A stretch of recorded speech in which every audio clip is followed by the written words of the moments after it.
স্কুলৰ ওচৰত তাৰ দুটা পাৰ্চেল আছিলে মানে সেইটো লোকেশ্যনত দুটা পাৰ্চেল আছিলে এটা পাৰ্চেল মই আগতে ফোন কৰিলোঁ মানে তাৰ ওচৰত কি নামটো পাহৰিলোঁ এতিয়া ফোন কৰি কিনি মই জ্ঞানদীপ স্কুলৰ আগত মাতিলোঁ তাৰপিছত তেখেতে মানে গৈ আছোঁ বুলি ক'লে তাৰপিছত মই হেৰিয়ক এইটো যিজনক এতিয়া হেৰি কৰিছোঁ তাক ফোন কৰিছিলোঁ কি কৈছে কি নামটো পাহৰিছোঁ এতিয়া কিবা কাম বুলি কিবা ৰুচিল নে কিবা কৈছিলে মই পাহৰিছোঁ নামটো তাৰপিছত তাৰ ৱাইফে ৰিচিভ কৰিলে কৈছে কি পাৰ্চেলটো কি বুলি কয় হেৰিয়ত আগত বোলে ঘৰত দি যোৱাহি বুলি কৈছে মই কৈছোঁ বাইদেউ মই ইমানলৈ আহি দিলোঁ মই ঘৰটো নাই দেখা আপুনি অকণমান আহি ওলাই দিবচোন বুলি কৈছোঁ অলপ ওলাই দিবচোন বুলি ক'লোঁ তেতিয়া কৈছে কি পিছফালৰ পৰা এজন তাৰ হাজবেণ্ডে সেই বাইদেউগৰাকীৰ মানে হাজবেণ্ডে মানে পূৰা হেৰি কৈছে পাৰ্চেল কি ঘৰত দি যাহি পাৰ্চেল নহ'লে মোক পূৰা ধমকি দি আহিছে তেতিয়া কৈছে কি দাদা মই পাৰ্চেল দিব কি বুলি কয় মই ইয়াত আৰু এটা পাৰ্চেল আছে সেইকাৰণে মই কৈছোঁ বুলি ক'লোঁ তাৰপিছত সি তাৰ পৰা পূৰা দমত ওলাই আহি কিনে মুঠতে মোক একদম হেৰিৰ পৰা দম দি আছে মই মানুহজনক আগতে দেখিছোঁ বাৰু মই পাইছোঁ আগতে মোকো চিনিও পায় ময়ো মানে দেখা দেখি অলপ চিনিও পাওঁ তাৰপিছত আহিলে আহি কিন্তু অপমান কৰিছে পাৰ্চেল ইজনৰ পাৰ্চেলো দিবই পৰা নাই মই তাৰ পাৰ্চেলটো দিলোঁ তাৰপিছত মোক পৰা কৈছে এনেকৈ কেনেকৈ কৈছে মই পাৰ্চেলহে দিওঁ দাদা মই পাৰ্চেল দিওঁ কৈছে তাৰপিছত পাৰ্চেল দিওঁ বুলি এনেকৈ কৰিব লাগে নেকি বুলি ক'লোঁ তাৰপিছত নহয় কি পাৰ্চেল তই যদি পাৰ্চেলে যদি তই পাৰ্চেল কি বুলি তই তোৰ যদি হাৰিলে ইজ্জত লাগে তেতিয়া তই বেলেগ কাম কৰিবি পাৰ্চেল দিয়া কি কাম কেলৈ কৈছে তাৰপিছত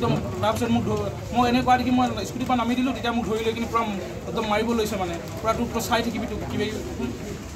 পূৰা একদম তাৰপিছত একদম পূৰা ধৰি ডিঙিত ধৰিছে একদম ইয়াত আঁচুৰি দিছে তাৰপিছত চোলা তোলা পাৰিলে নেকি চোলা তোলা ফাৰি দিলে চোলা তোলা পাৰিলে তাৰপিছত একদম পূৰা মোক মাৰি তোক চাই ল'বি তোক কেনে কৈছে তই কাক মাতি আনে কৈছে পূৰা ধমকি দিছে ঘৰ আকৌ হেৰি পিছত মই যেতিয়া মোৰ ফটা ভিডিঅ'টো মোক পূৰা মাৰিলে তাৰপিছত মই ভিডিঅ' কৰিছোঁ ন তেতিয়া মোক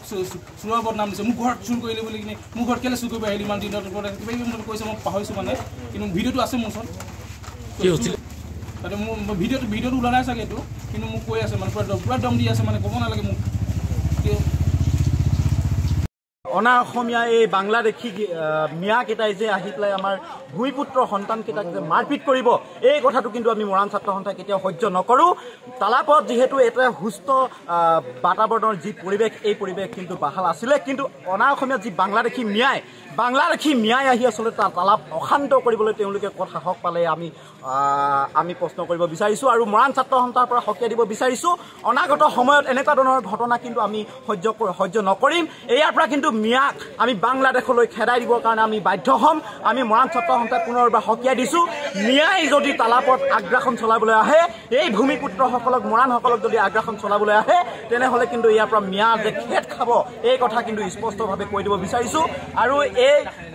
এয়াই আচলতে প্ৰথম ঘটনা নহয় মিয়াই আচলতে এনেকুৱা ধৰণৰ ঘটনা আমি তালাপত বিভিন্ন ধৰণৰ ঘটনা শুনি আহিছোঁ গতিকে আমি পুনৰবাৰ সকীয়াই দিব বিচাৰিছোঁ এই যে বাংলাদেশী মিয়া সোপাই এই গেদা সোপাই যে তালাপত আহি তালাপ অশান্ত কৰিবৰ কাৰণে তেওঁলোকে যি পৰিৱেশ সূচনা কৰিছে এই পৰিৱেশ তেওঁলোকে বাংলাদেশক গৈ সৃষ্টি কৰক অন্যথা মৰাণ ছাত্ৰ সন্থাই কিন্তু হাত সাৱটি বহি নাথাকে চব মিয়াক আমি ৰাজপথলৈ উলিয়াই আনি তেওঁলোকক বাংলাদেশলৈ পঠিয়াই দিবৰ কাৰণে বাধ্য হ'ম ইতিমধ্যে যিজন কালপিত তাক এজাহাৰ দিয়া হ'ল নেকি যিগৰাকী মিয়াই আচলতে আমাৰ সন্তান আমাৰ ভূমিপুত্ৰ ল'ৰাটোক মাৰপিট কৰিছে তেওঁৰ ওপৰত আমি এজাহাৰ দাখিল কৰিছোঁ আৰু যিগৰাকী মিয়া তেওঁৰ ভায়েকে আচলতে এই থানাৰ সন্মুখত দা লৈ আচলতে আমাক কাটিবলৈ আহিছিলে তেওঁৰ ওপৰতো আমি এজাহাৰ দাখিল কৰিছোঁ আৰু আমি পুনৰবাৰ সকীয়াই দিব বিচাৰিছোঁ এই মিয়াই যে দা লৈ কিবা লৈ আমাক ভয় ভাবুকি দিব আমি দাহৰ কাৰণে ভয় নাখাওঁ আমাৰ হেংদাং এতিয়াও আছে হেংদাং লৈ কিন্তু আমি তেওঁলোকক বহু খেদন দিম এয়া স্পষ্ট কথা ওপৰত বৰ্বৰভাৱে আচলতে এজন অনা অসমীয়া যুৱকে আচলতে বৰ্বৰভাৱে আক্ৰমণ চলাইছে বুলি ইতিমধ্যে আমি খবৰ পাই আৰু ঢালাপাৰাকী চকীত আমি বিভিন্ন জনগোষ্ঠী দল সংগঠন আচলতে ইয়াত উপস্থিত হৈছোঁ এতিয়া কথাটো হৈছে যে আমি ক'ব বিচাৰিছোঁ যে চেলেঞ্জ কৰিছে নেকি প্ৰথম প্ৰশ্নটো আমাৰ তাত আছে যদি চেলেঞ্জ কৰিব বিচাৰিছে সন্মুখত কৈ দিয়ক চেলেঞ্জ কৰিব বিচাৰিছে এখন হৈ যাওক আকৌ পুনৰ শৰাইঘাটৰ ৰণ যদি বিচাৰিছে তেতিয়াহ'লে হৈ যাওক আকৌ এখন শৰাইঘাটৰ ৰণ এটা কথা স্পষ্টকৈ কৈ দিব বিচাৰিছোঁ তিনিচুকীয়া জিলা প্ৰশাসনক এইসকলক কিন্তু আপোনালোকে নাকি লগাওক আৰু যদি তিনিচুকীয়া জিলাৰ পৰিস্থিতি যদি শান্ত কৰি ৰাখিব বিচাৰিছে ককাই ভাইৰ মাজত মিলা প্ৰীতি যদি অপ্ৰীতিকৰ পৰিস্থিতি যদি সৃষ্টি কৰিব বিচৰা নাই তেতিয়াহ'লে কিন্তু তিনিচুকীয়া জিলা প্ৰশাসনে যোনজন দোষী